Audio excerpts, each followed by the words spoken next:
When I first thought about change, I imagined something dramatic, such as a sudden event,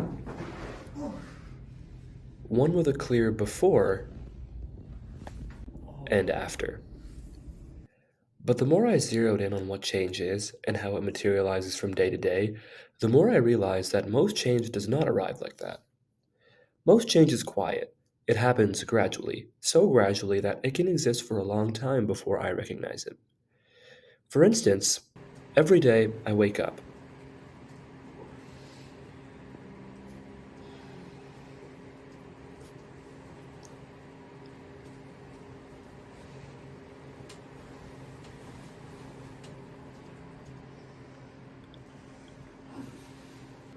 I follow the same routine. I speak to the same people.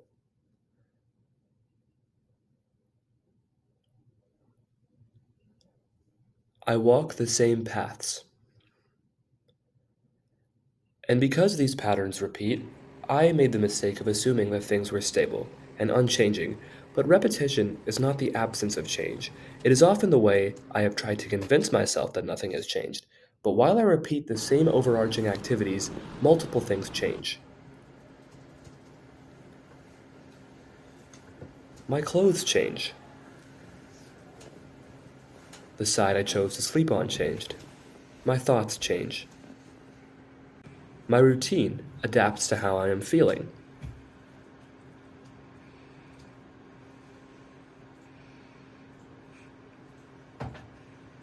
The way I go about my interactions change.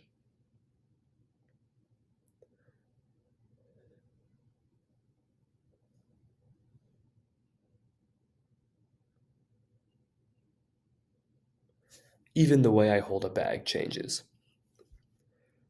But it's not just me. The world around me changed too. Cells divide, political systems shift, ecosystems adapt.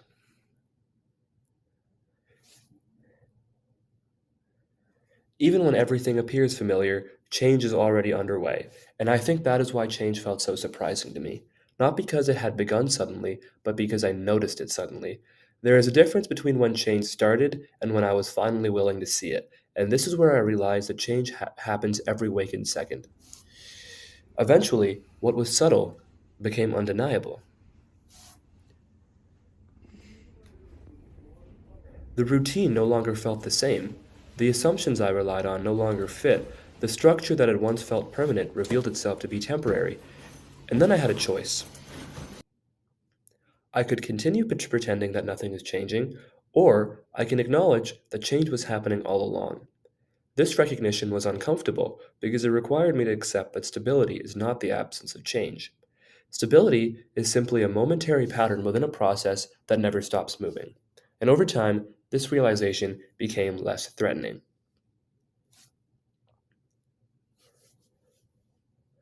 I began to understand that change does not always erase what came before. In fact, it often reorganizes it. The same experiences, memories, activities, self remains, but it is arranged and seen differently. It is understood differently. And so, this is what transformation feels like. So, my relationship to change, I still don't welcome it immediately. In fact, I usually resist it and experience denied change. But eventually, I recognize that change is not just an interruption of life, it is the process through which life continuously becomes something new.